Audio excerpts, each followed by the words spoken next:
श्रीमद्भागवत गीता यथारूप। कुरुक्षेत्र के युद्ध स्थल में सैन्य निरीक्षण। जब कुंती पुत्र अर्जुन ने मित्रों तथा संबंधियों की इन विभिन्न श्रेणियों को देखा तो वह करुणा से अभिभूत हो गया और इस प्रकार बोला।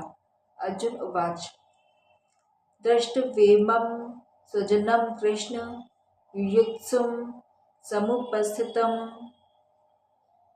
सीदन्ति मम गात्राणि मुखं च परिष्वति। अर्जुन ने कहा, हे कृष्ण, इस प्रकार युद्ध की इच्छा रखने वाले अपने मित्रों तथा संबंधियों को अपने समक्ष उपस्थित देखकर मेरे शरीर के अंग कांप रहे हैं और मेरा मुख सूख रहा है।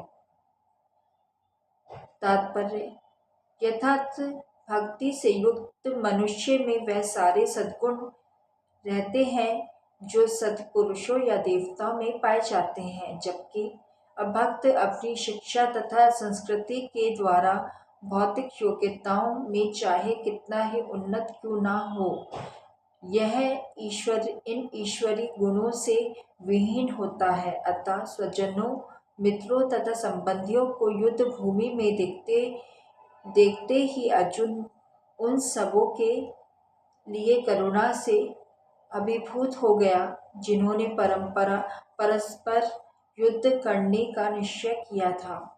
यहाँ तक उसके अपने सैनिकों का संबंध था, वह उनके प्रति प्रारंभ से दयालु था, किंतु विपक्षी दल के सैनिकों की असंख्य मृत्यु को देखकर वह उन पर भी दया का अनुभव कर रहा था। और जब वह इस प्रकार सोच रहा था तो उसके अंगों में कंपन होने लगा और मुंह सूख गया। उन सबको युद्ध भूमि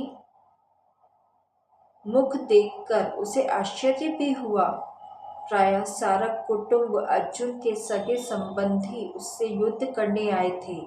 यद्यपि इसका उल्लेख नहीं है, किंतु तो भी सहज अनुमान लगाया जा सकता है कि न केवल उसके अंग कांप रहे थे और मुंह सूख रहा था, अपितु वह दयावश रुदन भी कर रहा था। अर्जुन में ऐसे लक्षण किसी दुर्बलता के कारण नहीं, अपितु हृदय की कोमलता के कारण थे, जो भगवान के शुद्ध भक्त का लक्षण है। तो प्रेम से बोलिए राधे राधे।